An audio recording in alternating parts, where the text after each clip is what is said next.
نحمده ونصلي على رسوله الكريم أما بعد فأعوذ بالله من الشيطان الرجيم بسم الله الرحمن الرحيم۔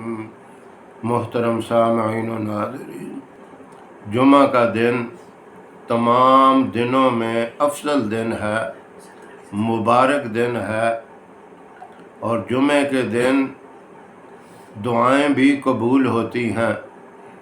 جمعے کے دن ایک ایسی گھڑی ہے جس گھڑی میں جو بھی دعا مانگی جائے وہ دعا قبول ہوتی ہے۔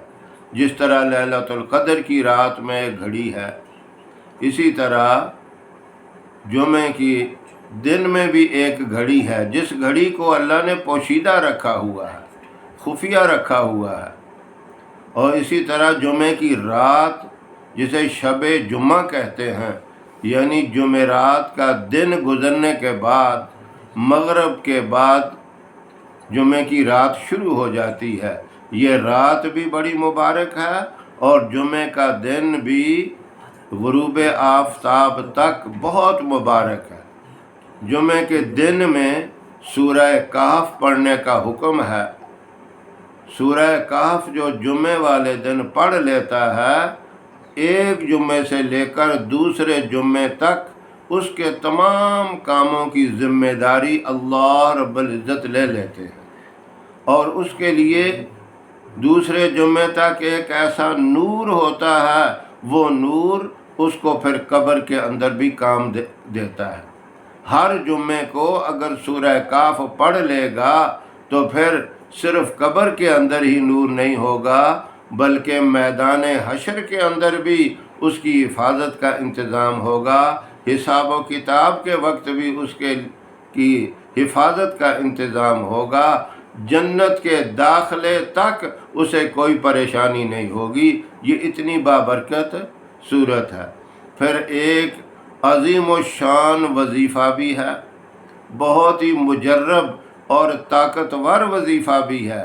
اس وظیفے کا فائدہ یہ ہے کہ آپ کے گھر سے غربت کا نام و نشان ہی ختم ہو جائے گا، تنگ دستی کا نام و نشان ہی ختم ہو جائے گا، گھر کے اندر اتنا سکون ہو جائے گا، بچے بھی خوش ہوں گے، بچیاں بھی خوش ہوں گی، مرد حضرات، گھر کی عورتیں، جتنے بھی افراد گھر کے ہیں، سارے ایک خاص قسم کا سکون، ایک خاص قسم کی خوشی محسوس کریں گے۔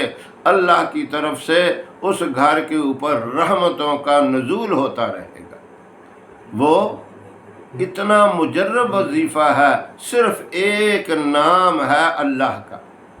وہ نام آپ نے جمعے والے دن کسی بھی وقت 90 دفعہ پڑھنا ہے، یا رات کو پڑھ لیں جمعے کی رات کو پھر بھی ٹھیک ہے، جمعے کے دن جمعے کی نماز سے پہلے پڑھ لیں پھر بھی ٹھیک ہے، بعد میں پڑھ لیں تب بھی ٹھیک ہے، رات میں پڑھیں یا دن میں پڑھیں، 90 دفعہ آپ نے پڑھنا ہے۔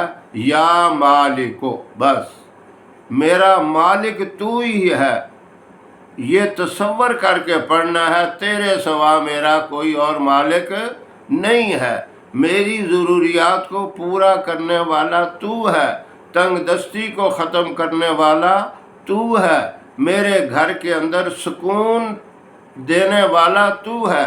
یہ تصور کر کے آپ پڑھیں، اس کی برکت سے انشاءاللہ تنگ دستی دور ہو جائے گی، غربت دور ہو جائے گی، پریشانی دور ہو جائے گی، گھر کا بچہ بچہ خوشحال ہو جائے گا، اور اللہ رب العزت اس کی برکت سے پھر پریشانیاں، بیماریاں، ہر طرح کی تنگ دستیوں کو دور فرما دے گا۔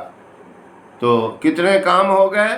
سورہ کہف کا بھی آپ نے پڑھنا ہے، اور اس وظیفے کو یا مالکو 90 دفعہ آپ نے پڑھنا ہے، اور اس کے علاوہ آپ نے درود پاک کو بھی جتنا ہو سکے جمعے کے دن پڑھنا ہے۔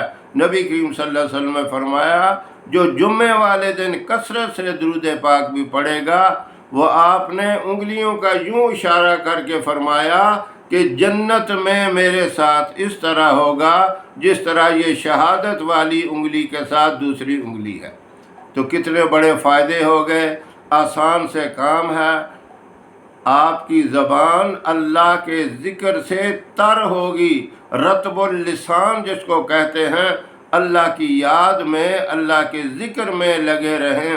سورہ کہف بھی اللہ کا کلام ہے، وہ بھی ذکر ہے۔ درود پاک بہت اونچا ذکر ہے۔ یا مالکو، یہ اللہ کا صفاتی نام اتنا عظیم ہے، اس کی برکت سے اللہ اتنا راضی ہو جائے گا، اتنا راضی ہو جائے گا کہ آپ کی زبان سے، منہ سے نکلی ہوئی ہر جائز بات اللہ پوری کر دے گا۔ اللہ ہم سب کو عمل کی توفیق عطا فرمائے۔ وآخر دعوانا ان الحمد للہ رب العالمین۔